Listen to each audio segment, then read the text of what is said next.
mahasiswa-mahasiswa dari STKIP PGRI Sampang, selamat siang. Terima kasih sudah ikut join. Kemudian teman-teman guru saya yang luar biasa dari SMKN 1 Omben, ini mungkin sudah ada beberapa yang sudah masuk. Jadi selamat siang semuanya. Terima kasih sudah meluangkan waktunya di tengah kesibukan Bapak Ibu sekalian karena masih di sekolah. Kemudian dan yang lainnya yang tidak bisa saya sebutkan satu persatu, terima kasih sudah bergabung. Semoga ini menjadi insight buat kita tentang pemahaman SPMB SMK 2025. Sebelum saya bahas materi lebih lanjut, saya ingin berbagi tentang profil saya terlebih dahulu. Next, Mas Alvin. Oke. Ini profil saya, mungkin yang baru kenal dengan saya, nama saya Mujahidah Fitria, saya biasa dipanggil Ibu Fitri, dan saya berdinas sebagai guru sekaligus waka kurikulum di SMKN 1 Omben Sampang. Kemudian saya juga dosen aktif di STKIP PGRI Sampang, dan belum banyak karya saya, jadi masih sedikit, semoga nanti bisa bertambah ke depannya dan terus bekerja sama di lini suara. Next, Mas Alvin. Baik, nah sebelum saya menjelaskan apa itu SPMB, jadi hari ini kita akan mengupas tentang SPMB SMK 2025 ya. Jadi apa sih SPMB itu? Jadi SPMB itu adalah sistem penerimaan murid baru yang proses ini bukan hanya sekedar masuk SMK saja, masuk sekolah saja, tetapi ini merupakan awal gerbang membentuk masa depan putra-putri kita semua. Jadi dalam diskusi kali ini kita akan membahas bagaimana mekanismenya, apa yang harus kita persiapkan dari sekarang, kemudian bagaimana memilih jurusan yang tepat di SMK. Jadi untuk pengertian SPMB itu sendiri, menurut Peraturan Menteri Pendidikan Dasar dan Menengah Republik Indonesia Nomor 3 Tahun 2025, SPMB itu adalah sistem penerimaan murid baru yang berbasis digital serta bertransparan, yang tujuannya untuk memberikan kesempatan yang adil dan merata bagi semua siswa dalam mengakses pendidikan yang berkualitas serta mendorong untuk meningkatkan prestasi siswa. Next, Mas Alvin. Oke. Nah, ini ada kuota jalur masuk SPMB 2025. Jadi untuk tahun ini itu pemerintah lebih prioritas kepada prestasi akademik. Ya, prestasi akademik ini kuotanya persentasenya sangat besar sekali, yaitu 65%, kemudian disusul dengan afirmasi 15%, kemudian domisili 10%, mutasi orang tua, dan prestasi hasil lomba 5%. Jadi apa prestasi akademik itu seperti apa sih? Ya, jalur prestasi akademik ini adalah jalur seleksi yang digunakan untuk menerima siswa berprestasi di bidang akademik. Contohnya kalau di sini itu adalah nilai rapot. Jadi nilai rapot siswa yang akan masuk, calon siswa yang akan masuk itu dari semester 1 sampai semester 5 rata-ratanya, itu nanti yang diambil. Dan jika ingin masuk ke SMK itu harus melampirkan bukti otentik, yaitu berupa rapot pendidikan siswa atau fotokopinya, bisa difotokopi, nanti bisa diberikan kepada sekolah. Jadi sebagai bukti otentiknya. Kemudian afirmasi. Afirmasi ini 15%. Apa sih afirmasi itu? Afirmasi ini adalah jalur penerimaan yang diperuntukkan bagi calon siswa yang berasal dari keluarga ekonomi tidak mampu atau penyandang disabilitas. Nah, biasanya nanti untuk jalur afirmasi ini bisa dibuktikan dengan surat keterangan tidak mampu dari kepala desa setempat. Atau yang penyandang disabilitas ini nanti bisa dibuktikan dengan kartu disabilitas. Biasanya anak-anak disabilitas ini dari sekolah terdahulunya sudah memiliki kartu disabilitas atau bisa hasil tes kejiwaan dari psikologi atau psikiater atau dari dokter langganannya, seperti itu. Kemudian Domisili ini 100%, 10% maaf. Domisili ini adalah jalur penerimaan yang mengutamakan kedekatan tempat tinggal calon siswa dengan sekolah.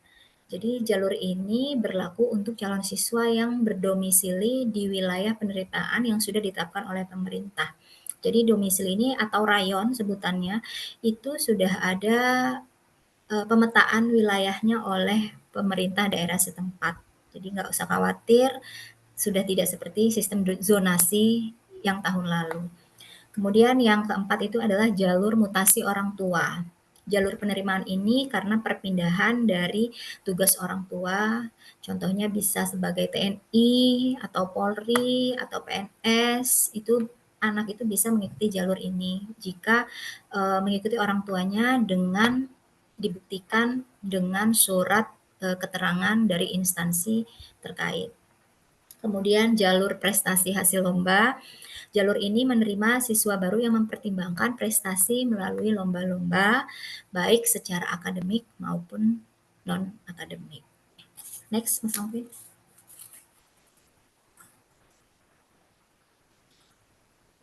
Nah, ini syarat umum pendaftaran. Jadi bagi kalian, bagi teman-teman calon siswa atau orang tua siswa yang ingin mendaftarkan anak-anaknya sekolah, ini rata-rata ini syarat umum, jadi ini berlaku untuk SMK dan SMA. Jadi yang pertama adalah lulusan SMP atau sederajat tahun 2025 atau sebelumnya. Jadi untuk calon siswa SMK itu bisa dari lulusan SMP, MTS, pondok yang sederajat dengan SMP atau dari tahun sebelumnya. Tetapi untuk perbedaannya ini nanti untuk tahun ini atau di SPMB ini, untuk yang tahun sebelumnya itu harus melampirkan surat keterangan dari orang tua bahwa dia tidak bersekolah selama 1 tahun di sekolah manapun. Jadi surat pernyataan orang tua atau nanti bisa dari jika bersekolah itu bisa dari surat keterangan mengundurkan diri dari sekolah sebelumnya. Jika dari tahun sebelumnya itu dari siswa tahun sebelumnya. Kemudian nomor 2 ini adalah usia maksimal masuk SMK itu adalah 21 tahun pada tanggal 1 Juli 2025. Yang selanjutnya nomor 3 adalah terdaftar di KK minimal 1 tahun. Nah ini eh, yang sepertinya banyak permasalahan di tahun sebelumnya karena biasanya tahun lalu itu anak-anak yang ingin bersekolah di sekolah favorit mereka itu biasanya titip-titipan kakak gitu ya. Nah, di tahun ini diperketat oleh pemerintah bahwa minim itu harus terdapat di kartu keluarga minimal 1 tahun. Yang keempat, bisa pakai SKD jika terdampak bencana. SKD itu adalah surat keterangan domisili. Next, Mas Alvin. Nah, kemudian ini jalur SPMB SMK 2025. Jadi nanti jalur ini lain dengan SMA ya. Jadi ini hanya khusus untuk SMK ini. Yang pertama adalah verifikasi dokumen dari tanggal 2 sampai 14 Juni 2025. Jadi verifikasi dokumen ini Bapak Ibu calon siswa bisa datang langsung ke sekolah untuk memverifikasi dokumen. Untuk membawa dokumen-dokumen sesuai dengan jalur yang diminati. Contoh, saya ingin mendaftar di SMK 1 Sampang itu, di SMK Negeri 1 Sampang itu melalui jalur prestasi hasil lomba. Nah, itu bukti-bukti otentik tadi, seperti sertifikat, itu harus dibawa, disertakan, baik yang asli maupun yang fotokopi. Ya, langsung ke sekolah, kemudian nanti diverifikasi dokumen oleh tim panitia SPMB. Setelah diverifikasi, kemudian nanti divalidasi apakah siswa ini berhak melanjutkan tahap berikutnya atau tidak. Nah, ini untuk meminimalisir tentang dokumen-dokumen palsu karena saking kepengennya anak itu masuk, segala cara itu bisa dilakukan gitu. Makanya ini untuk meminimalisir, jadinya harus ada validasi dari tim SPMB SMK yang terkait. Nah, setelah divalidasi oleh tim SPMB, nanti baru dikasih PIN. Jadi pengambilan PIN itu bisa dari tanggal 2 sampai 13 Juni. Nanti dikonfirmasi lagi pengambilan PIN-nya ini hari apa. Kemudian setelah mengambil PIN, nah barulah bisa mengikuti pendaftaran online yang ada yang terdapat 3 tahap. Tahap pertama, tahap kedua, tahap ketiga. Jadi nanti setelah dapat PIN baru bisa mengikuti pendaftaran online. Next, Mas Alvin.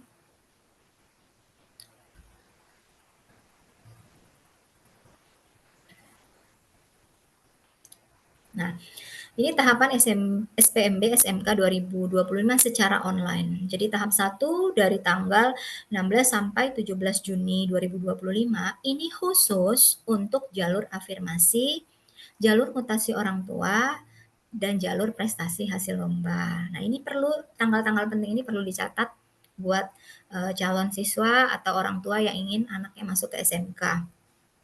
Kemudian tahap 2 itu dari tanggal 26 sampai 27 Juni 2025 khusus untuk jalur domisili. Dan tahap 3 ini dari tanggal 2 sampai tanggal 3 Juli 2025 dan ini khusus jalur nilai prestasi akademik. Next.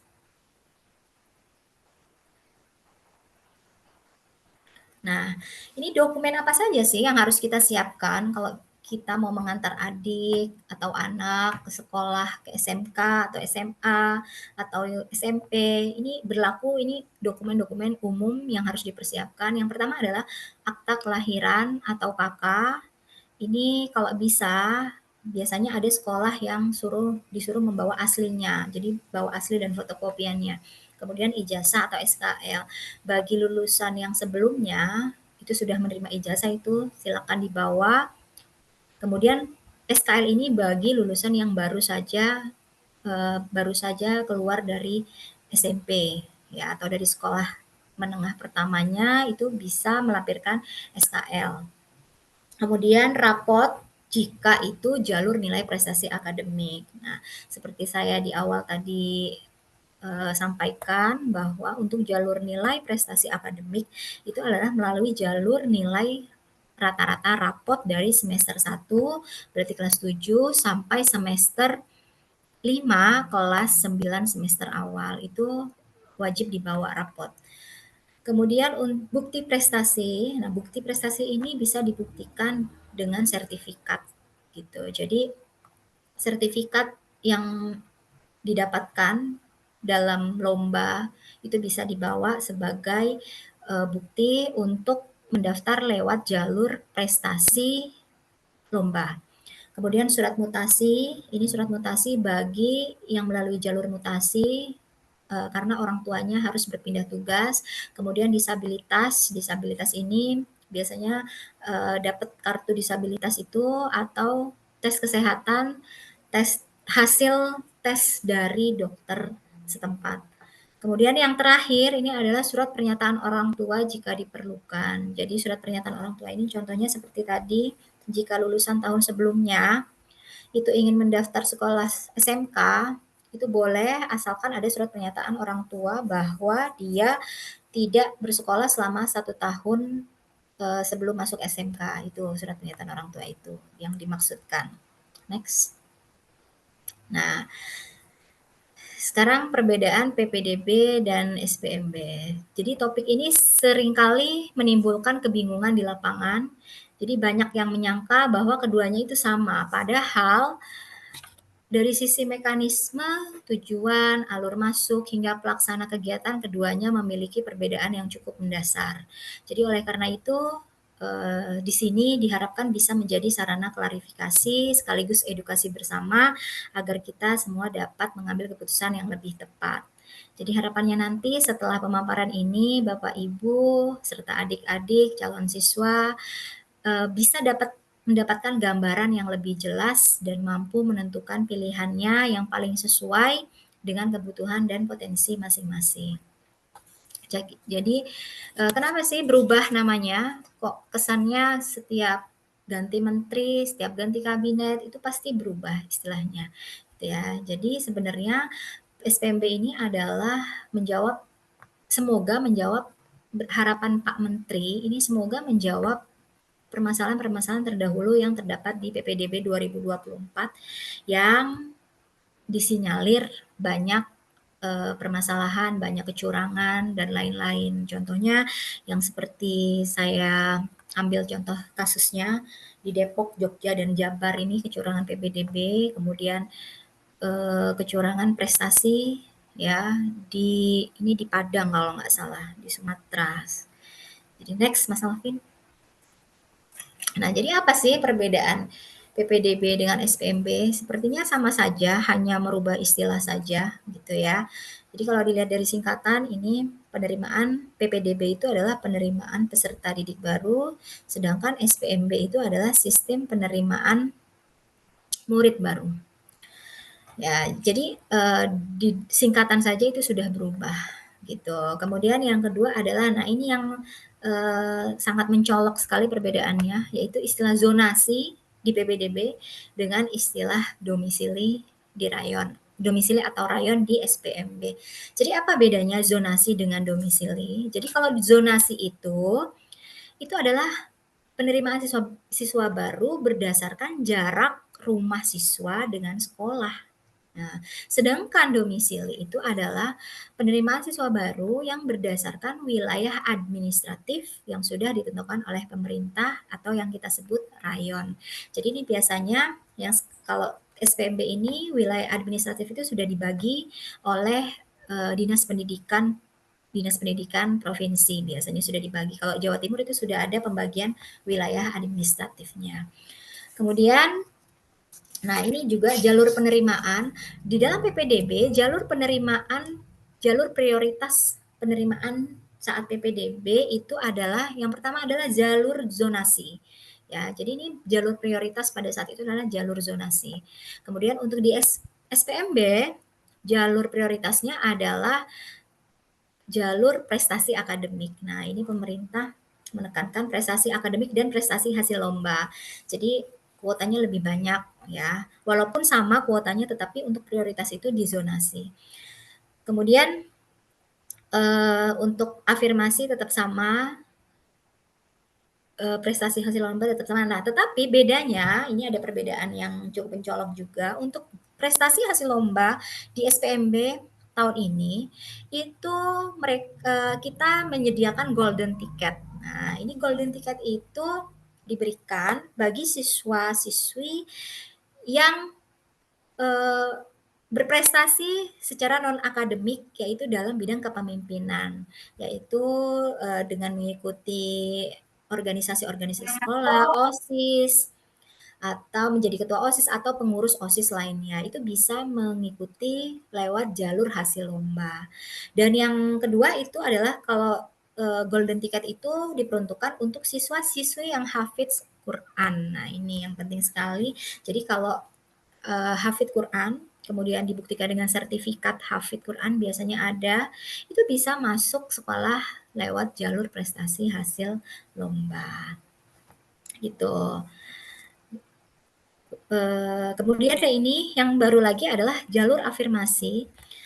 Kalau afirmasi di PPDB itu hanya dari keluarga ekonomi tidak mampu dan disabilitas. Kalau yang di SPMB ini adalah jalur ekonomi tidak mampu tetapi melalui nilai akademik. Nah, ini juga masuk. Jadi bisa dua nanti nilai akademik lewat afirmasi dan lewat prestasi akademik. Itu bisa lewat jalur afirmasi. Jadi poinnya nanti double gitu. Poinnya nanti double kalau siswa sudah prestasi akademiknya oke, kemudian ternyata dia tidak mampu. Nah, ini bisa terangkat. Artinya presentasenya bisa menjadi urutannya mungkin nanti bisa menjadi lebih tinggi. Next, Mas Alvin.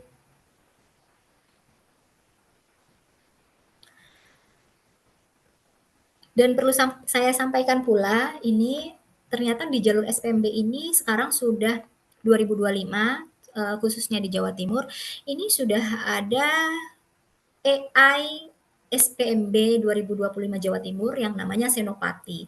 Jadi Bapak Ibu calon siswa baru jika bingung ya. Jika bingung untuk mendaftar ini apa saja, ini bisa bertanya ke AI-nya SPMB Jatim 2025 yang namanya Senopati. Nah, ini nanti ada, langsung ketik aja Senopati gitu, nanti dicari. Itu bisa, itu seperti AI ChatGPT gitu ya, tetapi ini buatan provinsi Dinas Pendidikan Provinsi Jawa Timur yang bekerja sama dengan ITS. Itu segala informasi tentang SPMB 2025 insya Allah akan terjawab di situ. Kemudian kesimpulannya, yang pertama adalah SPMB 2025. SPMB 2025 ini menyempurnakan sistem PPDB 2024. Kemudian butuh sosialisasi agar masyarakat memahami sistem yang baru. Jadi pemerintah harus nanti sosialisasinya lebih gencar lagi karena ini hal baru juga buat kami peserta didik, apalagi buat orang tua. Kemudian tapi jangan khawatir karena kedua sistem ini tetap berfokus pada keadilan akses pendidikan. Baik, next Mas Alvin. Oke. Jadi di tengah perkembangan zaman dan tuntutan dunia kerja yang semakin kompetitif ini, pilihan jenjang pendidikan setelah SMP ini menjadi sangat penting, Bapak Ibu. Jadi salah satu pilihan yang kini semakin populer adalah sekolah menengah kejuruan. Jadi SMK ini sudah mulai populer sejak tahun 2013-2014 mungkin ya.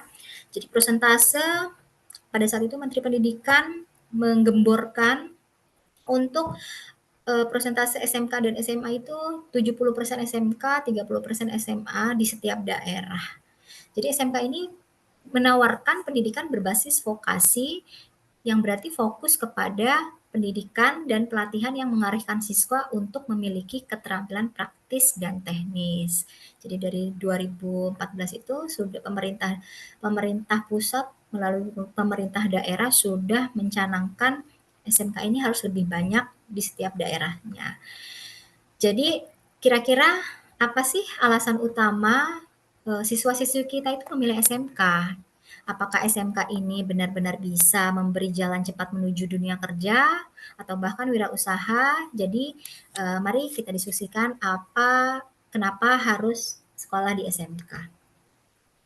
Nah, jadi apa sih SMK itu? Mungkin yang baru yang punya adik mau sekolah atau yang punya anak mau sekolah di SMK itu harus tahu dulu, harus kenal dulu sekolahnya. Jadi harus survei dulu, harus riset dulu sekolahnya, melanjutkan. Jadi jangan asal pilih, apalagi ikut-ikutan teman. Jadi apa sih SMK itu? Jadi SMK itu adalah sekolah menengah kejuruan yang jenjang pendidikannya itu menyiapkan siswanya untuk siap kerja setelah lulus dan merupakan salah satu bentuk pendidikan vokasi yang berfokus pada pengembangan keterampilan dan kompetensi sesuai dengan bidang keahliannya. Next. Nah, tujuan SMK ini jadi lulusan SMK ini harus punya BMW. Nah, keren kan? Harus punya mobil BMW, bukan mobil ya. Di sini harus punya BMW. Jadi setiap lulusan SMK itu harus memiliki BMW. Apa itu BMW? Nah, next, yang pertama itu BMW itu adalah bekerja. Ya, jadi lulusan SMK itu sudah dibekali dengan keterampilan-keterampilan praktis maupun teknis yang tentunya siap kerja. Karena sekarang dunia industri atau dunia kerja itu lebih melek kepada anak-anak SMK. Mereka lebih senang menerima anak-anak SMK gitu karena mereka berpikir karena SMK ini sudah siap kerja. Kemudian M-nya itu apa? Melanjutkan. Nah, selain bekerja, anak SMK itu juga bisa melanjutkan loh, jadi jangan salah gitu. Kita juga tidak kalah, jadi bisa melanjutkan juga sesuai dengan kompetensi yang kita ambil. Atau ya minimal mendekati. Contoh kalau jurusan teknik DKV karena DKV itu desain komunikasi visual, itu bisa nggak Bu ngambil kesehatan? Kalau teknik kesehatan itu hampir-hampir mendekati itu bisa. Ya, asalkan lolos gitu. Yang penting lolos, ya, lolos tes Jadi bisa-bisa saja melanjutkan ke jenjang yang lebih tinggi. Kemudian dan yang sangat yang sangat berbeda, perbedaan yang sangat signifikan SMK dengan SMA itu adalah wirausaha. Jadi anak-anak SMK itu juga dibekali materi-materi menjadi bagaimana nanti mereka menjadi entrepreneur yang sukses gitu. Jadi, pokoknya keren banget deh kalau kalian sekolah di SMK, itu kalian bisa bekerja, bisa melanjutkan dan juga bisa berwirausaha karena kita juga dibekali dengan konsep-konsep entrepreneur atau wirausaha itu tadi. Next. Nah, ini seputar SMK. Jadi mungkin yang baru tahu ya. Jadi SMK ini kurikulumnya dirancang untuk memenuhi kebutuhan dunia industri. Makanya dari tadi saya katakan bahwa dunia industri atau dunia kerja itu lebih tertarik kepada anak-anak SMK ketimbang anak-anak SMK. Kenapa? Karena mereka sudah dibekali, sudah siap pakai gitu. Dan lulusan SMK ini punya keahlian teknis dan praktis sesuai kompetensi. Nah, ini yang paling penting adalah punya keahlian teknis dan praktis yang tidak dimiliki oleh siswa menengah-menengah lainnya. Kemudian 70% pembelajaran SMK itu berbasis praktek dan proyek ya. Jadi 70% anak SMK itu sudah nggak di kelas.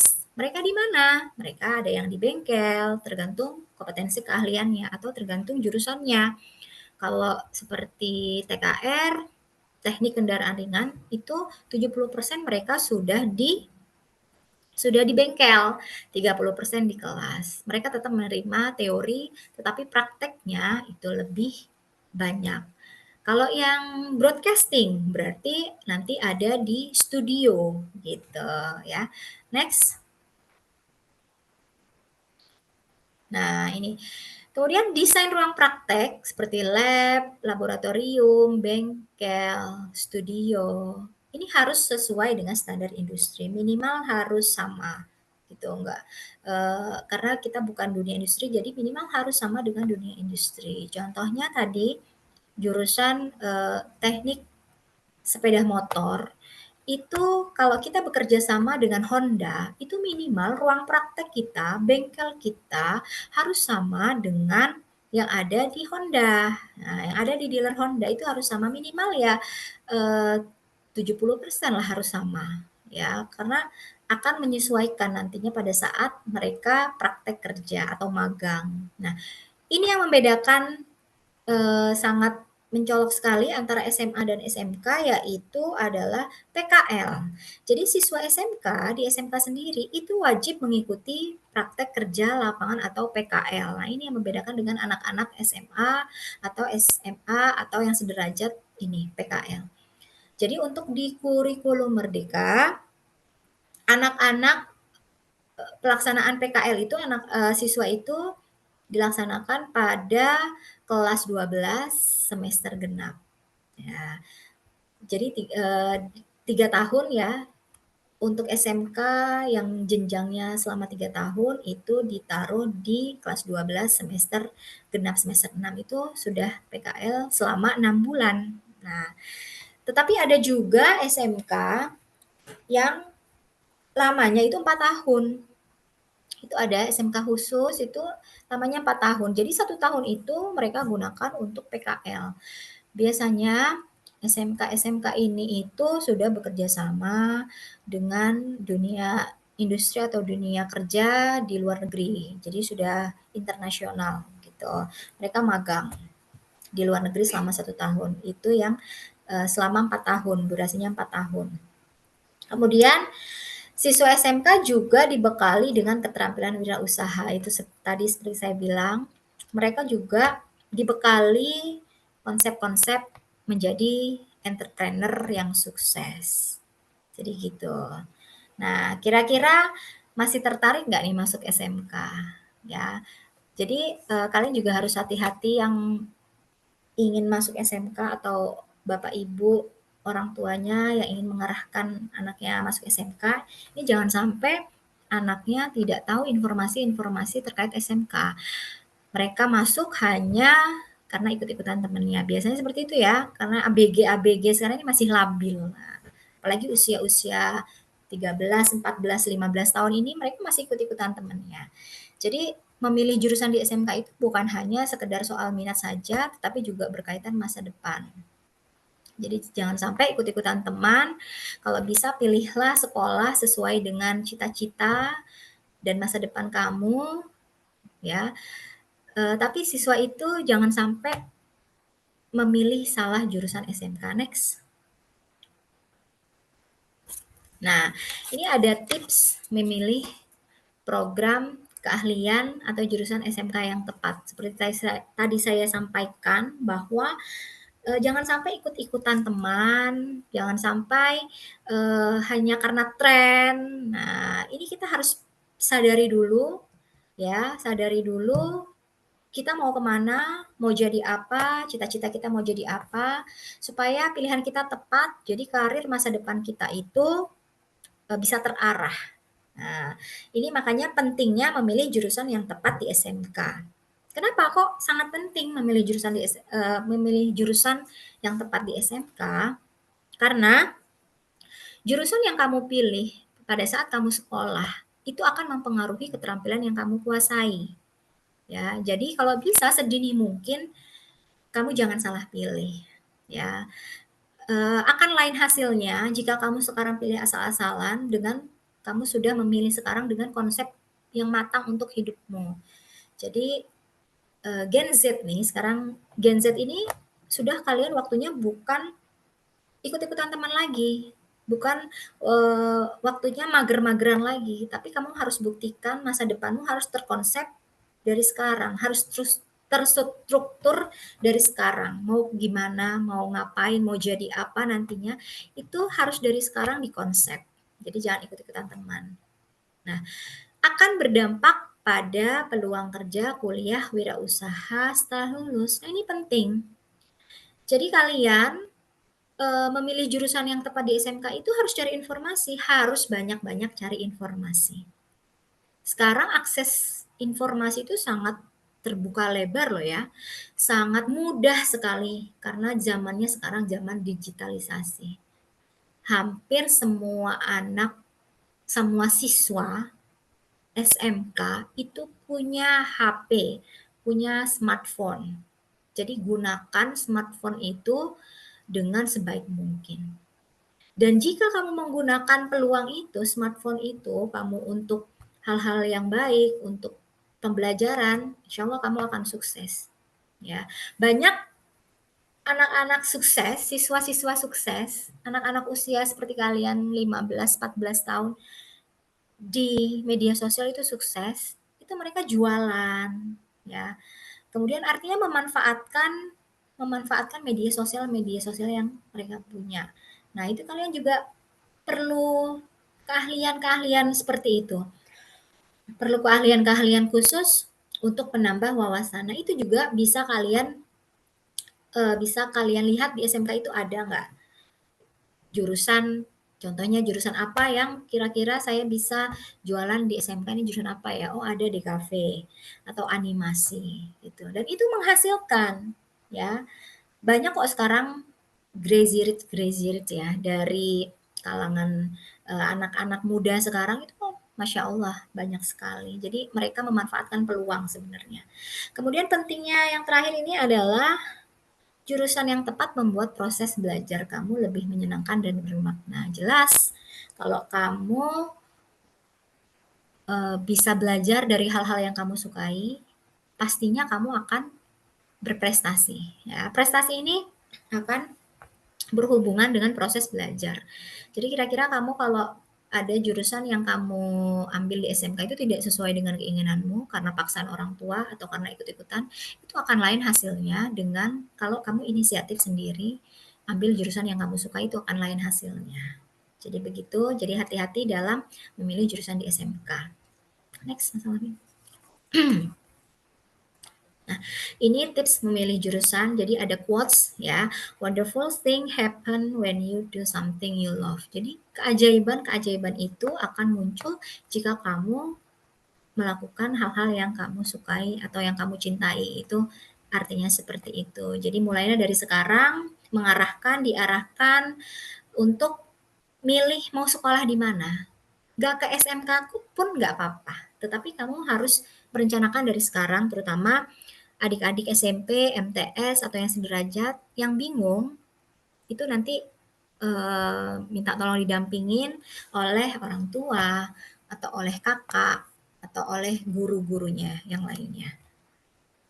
Jadi sebelum masuk SMK ini, ya, dan memilih jurusan, ini ada satu hal penting yang sering diabaikan oleh siswa, yaitu apakah kita benar-benar mengenal diri kita sendiri. Nah, ini permasalahan-permasalahan sepertinya permasalahan yang ada dalam siswa SMP. Karena dulu saya pernah SMP juga sama, saya sepertinya masih mencari jati diri, bingung mau kemana, mau sekolah kemana, mau seperti apa, ya, mau konsultasi dengan orang tua pun sibuk. Nah, itu jadi sebenarnya dalam diskusi ini membuka peluang untuk mendapatkan informasi-informasi itu.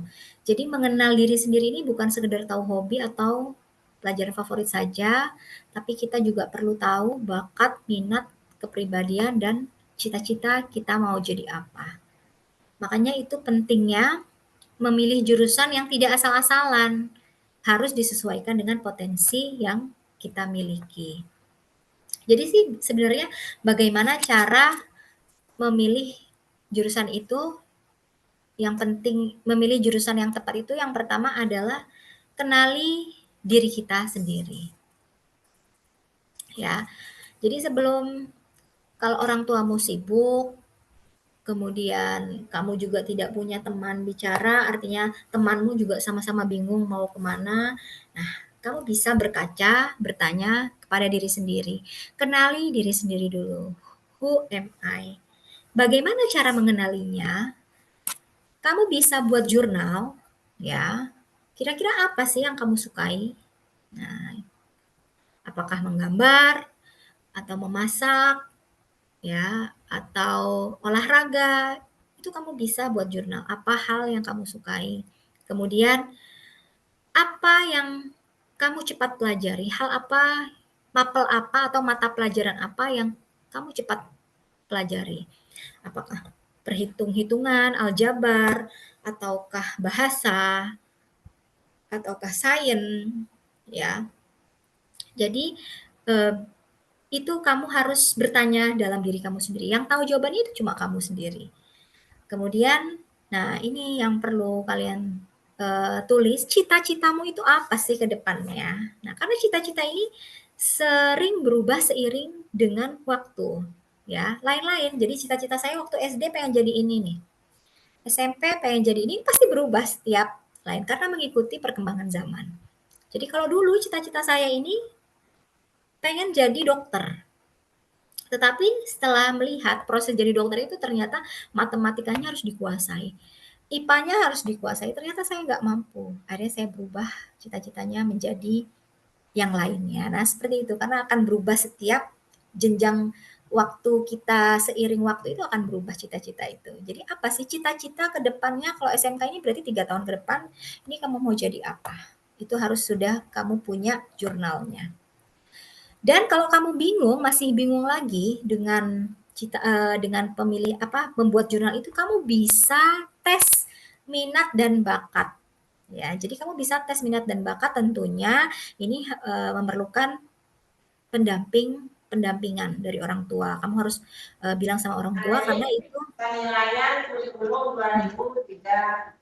karena itu berbayar. Biasanya kalau tes minat minat dan bakat itu berbayar. Gitu. Nah, kemudian yang kedua adalah pahami dunia kerja. Ya. Jadi kamu harus tahu dulu, cari tahu dulu kebutuhan di dunia kerja atau dunia industri yang sekarang itu seperti apa sih? Jadi jurusan apa yang sangat dibutuhkan atau yang relevan dengan dunia kerja saat ini. Karena dunia kerja itu juga berubah-berubah konsepnya. Ya. Jadi skill-nya itu berubah-berubah. Kalau dulu skill marketing itu ya, itu sangat diperlukan, tetapi bergeser sekarang. Sekarang dunia kerja itu sudah berbasis digital semuanya. itu yang dibutuhkan adalah skill digitalisasinya, ya. Jadi itu, skill itu juga bergeser. Jadi makanya kamu harus cari info dulu, jenis pekerjaan dan industrinya, kira-kira kalau saya ambil jurusan ini, adakah, dunia kerjanya atau lapangan kerjanya, kemudian keterampilan atau skill-nya. Kalau saya menguasai skill ini, ya, kira-kira dibutuhkan nggak? Jangan-jangan nggak dibutuhkan. Nah, berarti kasihan kamu sudah belajar selama 3 tahun tetapi tidak dibutuhkan malah menumpuk, ya. Jadi ada satu kalau di Jawa Timur sendiri ya, itu ada satu jurusan yang memang sampai saat ini masih belum SMK baru, unit sekolah baru, terutama SMK ini belum boleh untuk membuka jurusan ini, yaitu jurusan bisnis bisnis dan manajemen. Kenapa? Karena jurusan ini sudah banyak. Jadi SMK dengan jurusan Business Management ini sudah banyak se-Indonesia. Makanya jika membuka SMK baru dengan jurusan ini maka tidak akan disetujui, akan moratorium. Ini masuk moratorium karena sudah banyak lulusan SMK yang jurusan Business Management ini sudah banyak sekali lulusannya. Jadi maka dari itu maka kita harus pilih jurusan lain. Nah, gitu ya. Yang selanjutnya adalah konsultasi. Nah, ini sangat penting sekali. Bapak Ibu, adik-adik yang ingin sekolah di SMK, jadi harus cari dulu, harus cari tahu dulu. Kita harus banyak-banyak konsultasi dan koordinasi. Yang pertama, ya tentunya koordinasi atau konsultasi dengan orang tua, ya menyangkut tentang biaya atau menyangkut tentang jaraknya nanti seperti apa, jarak jarak sekolah dari rumah. Kalau jauh, khawatir jauh, ya, khawatir jauh, nah itu kan harusnya konsultasi dengan orang tua. Kemudian konsultasi dengan guru BK. Nah, ini penting sekali anak-anak yang ingin masuk SMK, ya. Ini harus sering-sering konsultasi dengan guru BK karena di guru BK lah tes minat bakat itu biasanya ada, ya. Tapi hanya sekolah-sekolah tertentu. Nanti ditanyakan saja ke sekolahnya apa ada tes minat bakatnya, itu biasanya guru BK yang bisa mengarahkan, gitu. Kemudian konsultasi juga atau diskusi juga dengan alumni atau kakak kelas. Jadi kalau kamu memasuk SMK tertentu, kalau bisa cari referensi dari orang sekitar yang pernah masuk di SMK tersebut, gitu. Itu sangat informasi itu sangat kalau langsung dari kakak kelas atau alumni itu sangat, informasinya sangat akurat ya, jadi bisa bisa dipertanggungjawabkan ketimbang kamu melihat di medsos atau, di profil-profil sekolah itu lebih lebih baik bertanya kepada yang berpengalaman yang pernah sekolah di situ. Kemudian atau konsultasi dengan praktisi di bidang yang kamu minati. Contohnya kalau kamu ingin bertanya kepada jurusan keperawatan berarti tanyanya ke perawat gitu. Jadi tanya, "Kalau saya masuk ini kira-kira, bisa nggak ya dengan kemampuan saya seperti ini?" Gitu ya. Pokoknya banyak-banyak konsultasi. Next. Nah, yang selanjutnya adalah riset sekolah. Jadi riset sekolah ini penting sekali sebelum kamu menentukan jurusan di SMK.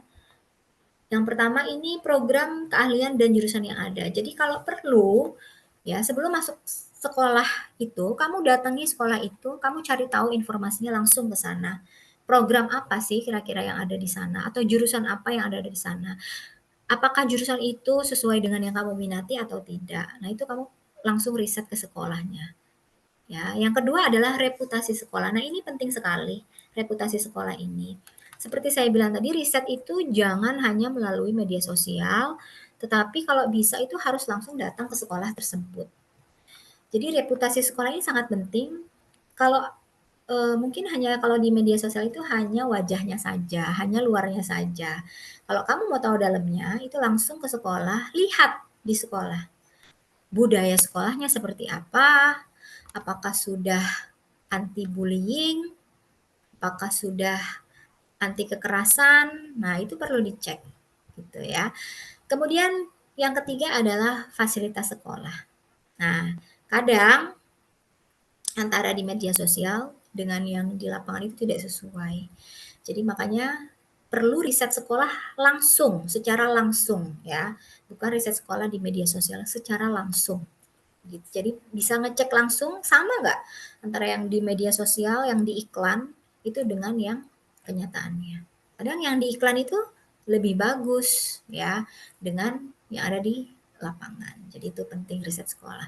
Kemudian yang selanjutnya, nah ini khusus SMK, cek juga kerjasama dengan Dudi. Nah ini kerjasama dengan Dudi dunia usaha atau dunia industrinya. Cek dulu, itu kemana?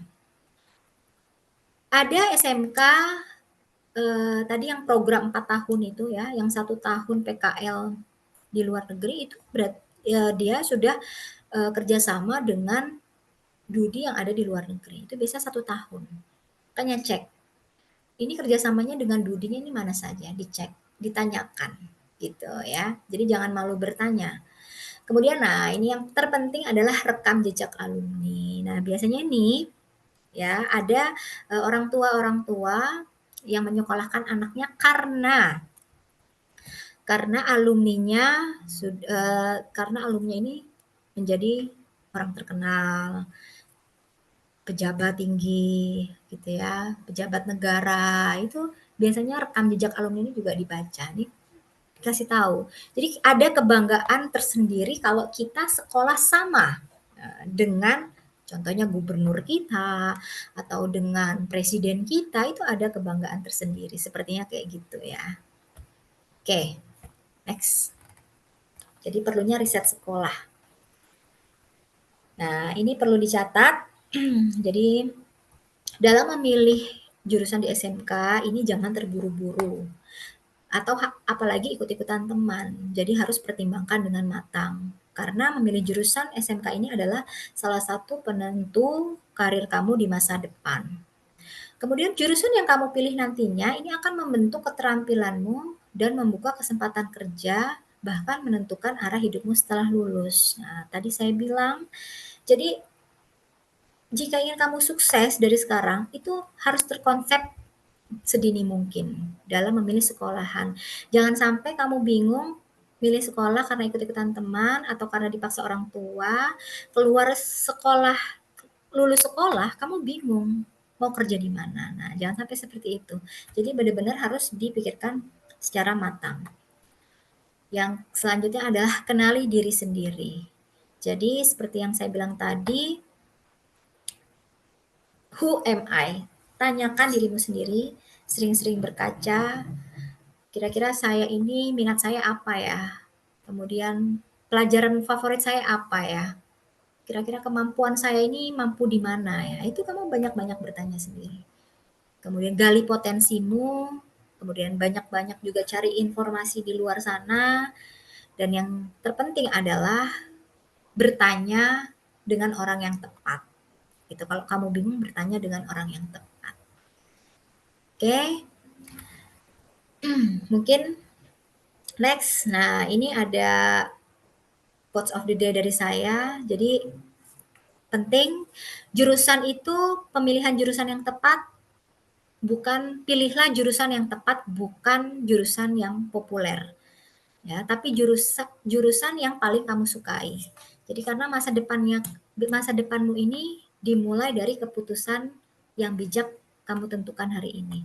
Semoga kalian bisa menjadi pribadi yang percaya diri dalam memilih jurusan yang kalian ambil. Nah, ini quotes of the day-nya. Ini ada dari Nelson Mandela, ini tokoh dunia.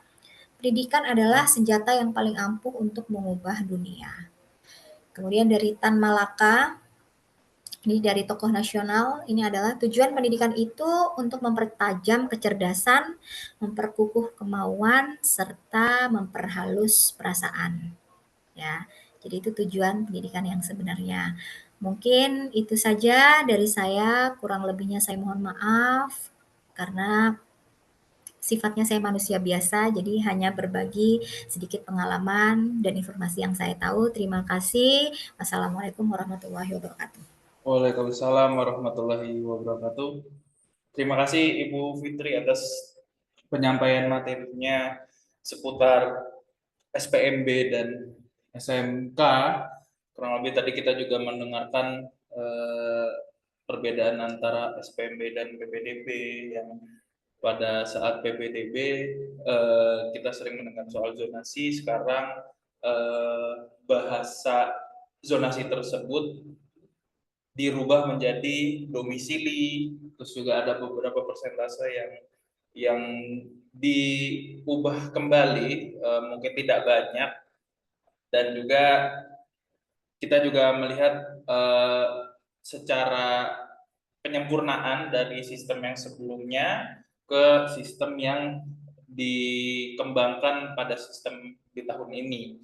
Kemudian juga pemateri juga menjelaskan kenapa kita harus masuk, kenapa kita harus memilih SMK, yang pastinya dengan parameter tujuan masa depan siswa dan siswi ataupun calon siswa dan siswi yang akan memilih ke ranah SMK gitu, baik dari segi jurusannya, dari segi peminatan ataupun karir yang akan dituju, yang pastinya memilih jurusan yang mensupport untuk karir yang ingin dicapai.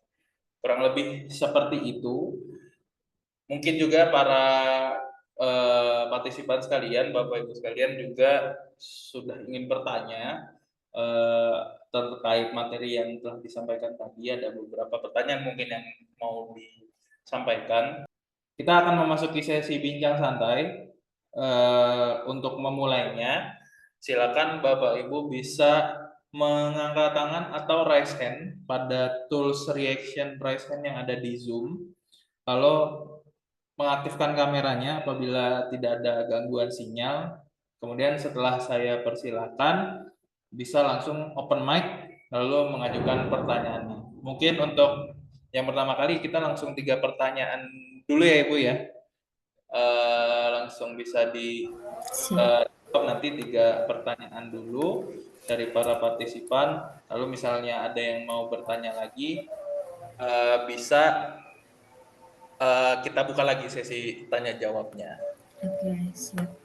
Monggo Mas Alvin.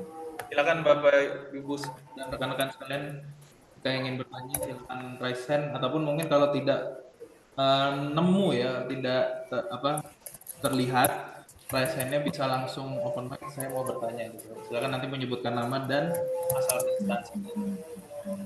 Silakan Bapak Ibu sekalian.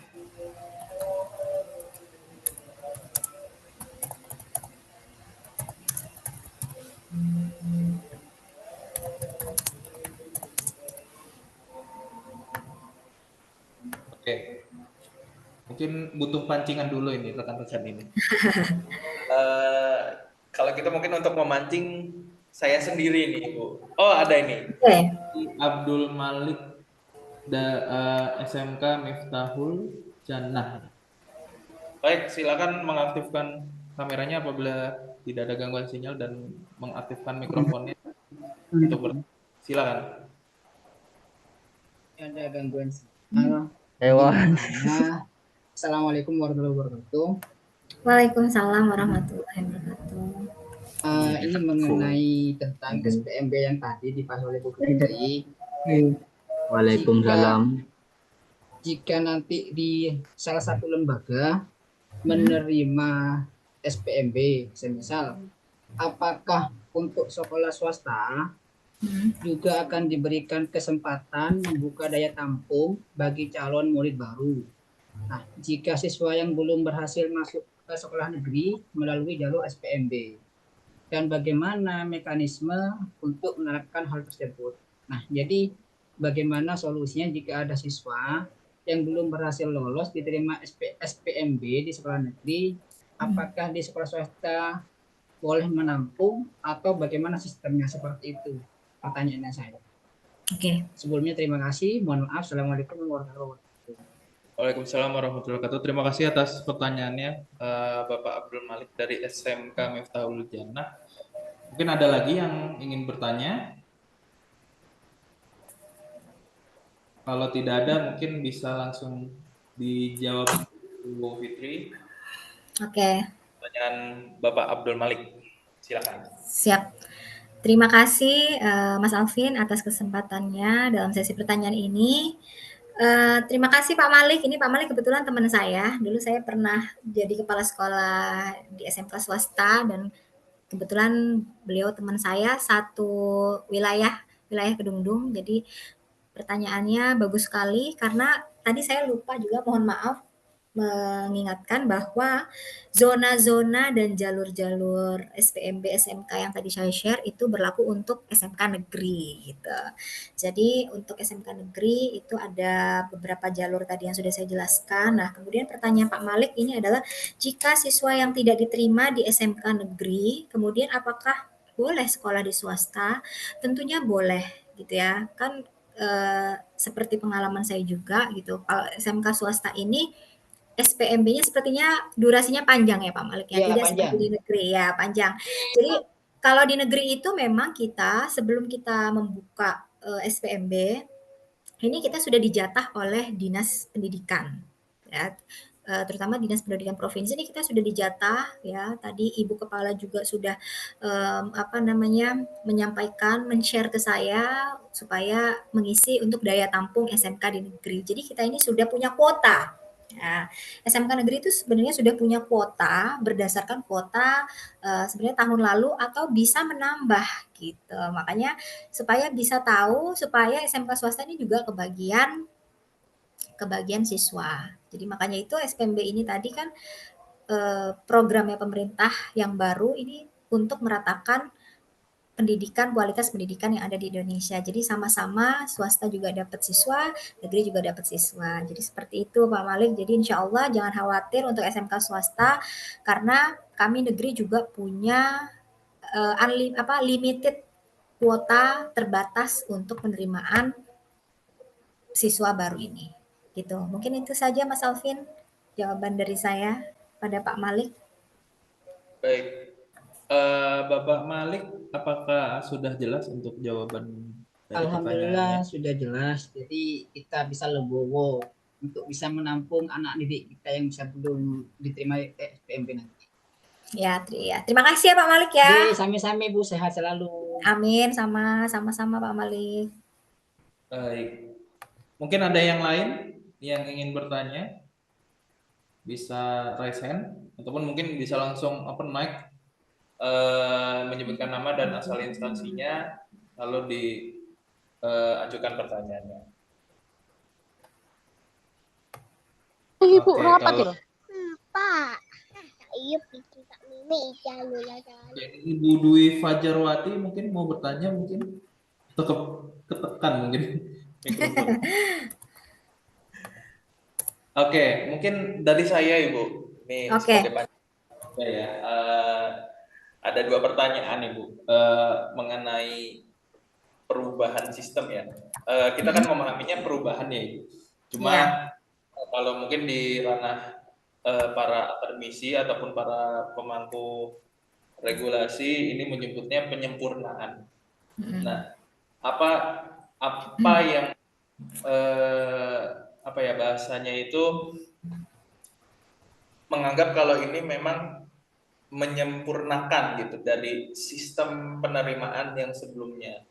Apakah walaupun mungkin belum dieksekusi ya, baru Ya. dieksekusi tahun ini, yang mungkin sangat dievaluasi di tahun-tahun sebelumnya adalah mengenai zonasi gitu, jarak dan lain-lain. Nah, untuk sistem yang sekarang ini ada istilahnya domisili.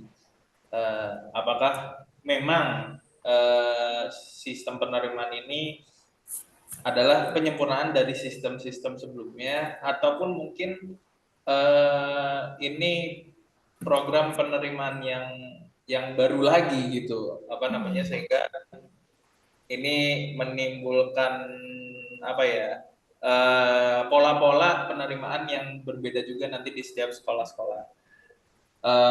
Yang kedua itu mengenai ini lebih ke sharing pengalaman dari Bu Fitri sendiri ya, dan rekan yang bergabung kali ini, khususnya Ibu Fitri mengajar di SMKN 1 Omben Sampang ini, apakah komunikasi ataupun arus informasi kebijakan sampai ke Pulau Madura sana ini ritmenya beriringan gitu Bu dengan yang di pusat ataupun di ibu kota provinsi, ataupun justru malah terkadang mungkin di wilayah-wilayah tertentu arus informasinya agak terlambat mungkin, sehingga ada timeline yang berbeda gitu dari setiap sekolah, masing-masing sekolah dengan kebijakan dari kedinasan atau kementerian terkait. Begitu dua pertanyaan dari saya untuk pancingan. Oke. Ya, terima kasih. Terima kasih banyak Mas Alvin. Ini pertanyaannya cukup cukup seru ya, karena yang pertama masih tentang seputar topik SPMB, yang kedua ini agak-agak nyentil ini masalah regulasi, masalah kebijakan, soalnya dari atas ini turun ke bawah itu seperti apa kan gitu. Jadi yang saya akan jawab pertanyaan yang pertama dulu, apakah SPMB ini benar-benar sebagai penyempurnaan sistem dari sebelumnya kan gitu. Yang pertama, kenapa tadi saya bilang ada istilah ganti menteri, ganti istilah atau ganti peraturan lagi. Nah, sepertinya itu juga berlaku ya di Indonesia saat ini gitu. Artinya pendidikan di Indonesia untuk beberapa periode presiden dan kabinet-kabinetnya itu sangat terpengaruh sekali dengan itu semua. Karena kita terutama yang di daerah pelosok, karena saya di Sampang ya. Jadi harus mengikuti regulasi itu tadi. Jadi kalau di pusat A, otomatis yang di daerah pun itu harus A kan gitu. Nah, sama halnya juga dengan SPMB tahun ini juga. Itu apakah hanya cuma ganti istilah atau sistemnya juga ganti? Kalau yang saya baca-baca, yang baca-baca referensi yang ada gitu ya di media sosial maupun dari materi-materi dari SPMB yang terbaru gitu. Kebetulan saya ini bukan kurikulum di bidang kesiswaan. Jadi kalau SPMB ini biasanya ranahnya kesiswaan gitu. Tapi saya di sekolah itu dilibatkan dalam kepanitiaan penerimaan siswa baru gitu. Jadi sedikit tahu, jadi bahwa sistem PPDB yang 2024 lalu itu penuh kecurangan. Jadi ada beberapa yang curang. Karena diangkat di media sosial, beberapa tadi isu-isu yang sudah saya contohkan, ada 2 isu tadi, itu salah satunya adalah zonasi. Karena kemarin itu sempat viral di media itu, di berita itu ya, di berita-berita nasional itu sempat viral, orang tua padahal rumahnya dekat, itu dia tidak bisa masuk ke sekolah tersebut. Nah, ini yang menjadi permasalahan. Kenapa? Kan itu penuh tanda tanya. Berarti kan tanda kutip ada permainan orang dalam. Nah, kemudian di SPMB ini itu harapan dari Pak Menteri itu sudah tidak terjadi seperti itu. Karena nanti di SPMB ini itu harus dilampirkan dokumen yang bisa terverifikasi dan tervalidasi yang sudah lulus uji gitu. Jadi contohnya nih, tadi persyaratan dokumen umum itu ada KK minimal harus 1 tahun. Nah itu yang harus digarisbawahi. Kalau dulu untuk istilah zonasi itu bisa istilahnya bukan pinjem kakak ya, istilahnya bisa minta surat keterangan. Jadi kalau anak kita mau sekolah di SMK favorit gitu ya, kalau saya tinggal di Omben, saya mau sekolah di kota, itu saya bisa menitipkan anak saya itu di kalau ada yang di kota itu mungkin ada saudaranya di kota itu bisa dititipkan lewat surat keterangan dari RT RW setempat atau surat keterangan dari kelurahan. Nah, itu bisa seperti itu. Nah, di SPMB ini hal-hal seperti itu ini diharapkan sudah tidak ada lagi. Jadi gitu. Jadi akses pemerataan pendidikan yang berkualitas diharapkan anak-anak yang pintar ini juga tidak hanya berada di satu sekolah yang favorit saja, tetapi di daerah itu juga punya bibit-bibit unggul dari sekarang. Itu harapannya di SPMB seperti itu, Mas Alvin. Dan harapan pemerintah juga semoga SPMB ini juga menjawab permasalahan-permasalahan yang ada di PPDB 2024 kemarin. Jadi dokumen atau bukti-bukti yang nyata itu sekarang harus terverifikasi. Mungkin kalau dulu bukti itu hanya sekedar formalitas saja, tetapi kalau sekarang perlu dilampirkan dan diupload. Nah, diupload. Kalau dulu kan hanya formalitas, kalau sekarang harus diupload dan nanti uploadnya itu harus dilaporkan lagi ke pihak yang lebih tinggi. Mungkin itu Mas Arvin jawaban yang pertama. Kemudian jawaban kedua, ini untuk arus informasi yang kita terima dari pusat ke daerah, ini sebenarnya kalau sekarang sudah zaman digital ya, jadi zaman serba cepat, akses informasi itu cepat, jadi walaupun kita di daerah, alhamdulillah kita masih bisa mengakses asalkan ada kemauan dari kita sendiri, ya. Jadi kalau kita mau mau tahu informasi-informasi kita tinggal googling aja atau ada di situs Kemendikbud. Kalau dulu namanya Kemendikbudristek, kalau sekarang Kemendikdas ya. Jadi kita bersatu dengan pendidikan dasar menengah gitu istilahnya. Jadi kita bisa akses di situ. Dan insya Allah untuk informasi atau kebijakan, insya Allah yang di daerah semua, kalau di Jawa Timur sendiri ya, insya Allah sudah tercover karena itu tergantung juga dari pemerintah daerahnya gitu. Tapi alhamdulillah untuk di Sampang ini alhamdulillah semuanya bisa mengikuti arus yang ada di pusat. Jadi kita sama lah istilahnya. Jadi ya itu tadi karena proses digitalisasi di dalam pendidikan itu sekarang sudah semakin cepat sekali, akses digital itu semakin cepat dan itu mempermudah kita untuk mengakses kebijakan-kebijakan yang ada di pusat. Mungkin gitu Mas Alvin. Baik, terima kasih atas jawabannya. Mungkin ada lagi rekan-rekan yang lain yang ingin bertanya, bisa raise hand atau langsung open mic, menyebutkan nama dan instansinya.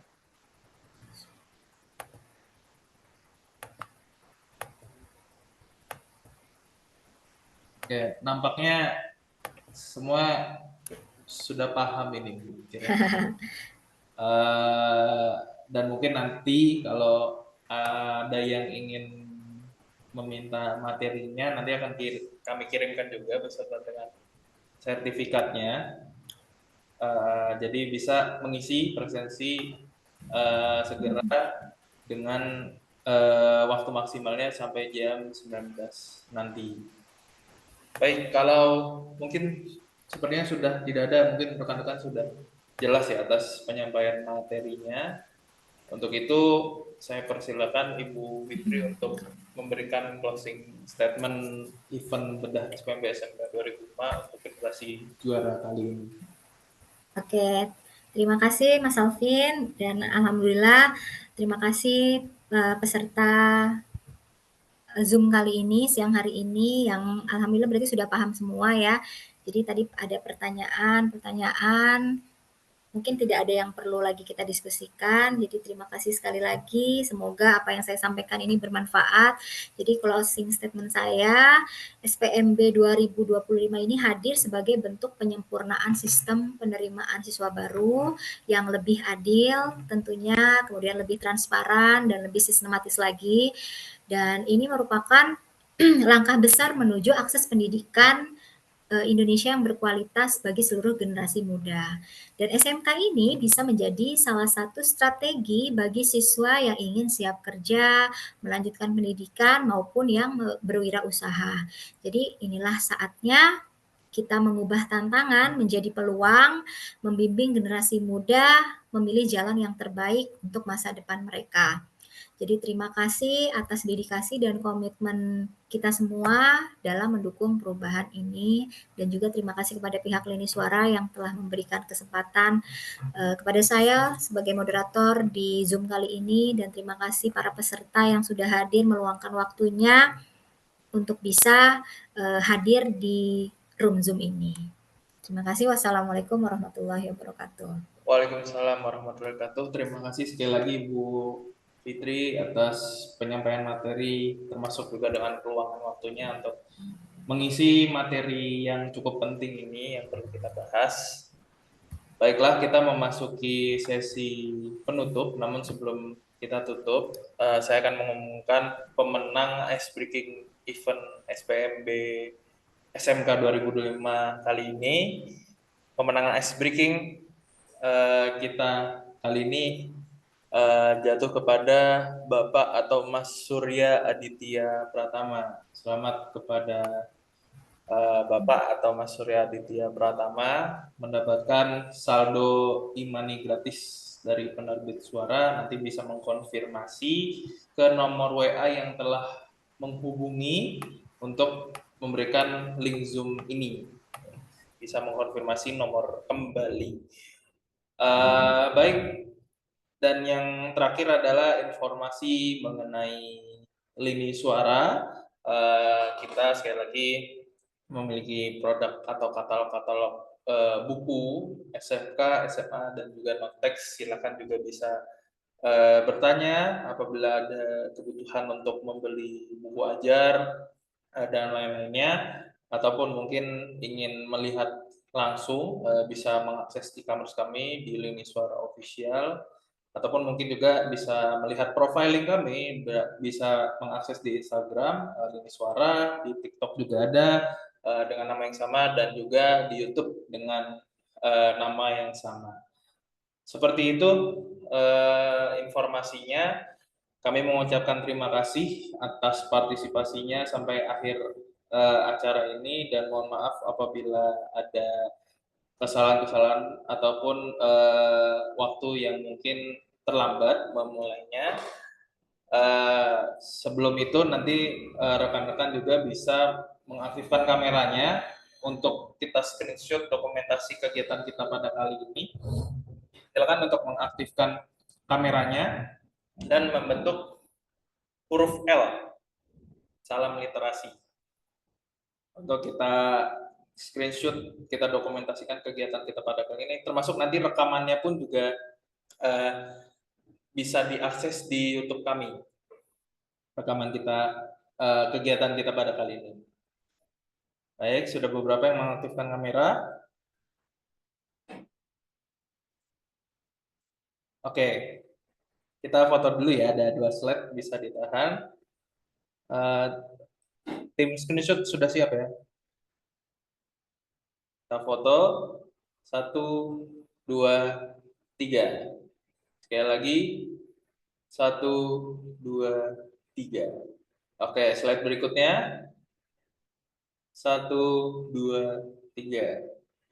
Sekali lagi, 1, 2, 3. Oke, baik. Terima kasih rekan-rekan semuanya sekali lagi atas partisipasinya. Kita bertemu lagi di event-event Lini Suara berikutnya. Salam cinta, salam perjuangan, karena cinta kita berjuang. Assalamualaikum warahmatullahi wabarakatuh. Waalaikumsalam warahmatullahi wabarakatuh. Salam berkarya tanpa batas. Sama-sama. Mohon maaf, Mas Alvin. Nah, terima kasih Ibu atas Sama-sama. Terima kasih semuanya atas waktunya. Mohon izin mengendingkan Zoom-nya ya. Siap. Sukses selalu untuk Lini Suara ya. Terima kasih Ibu.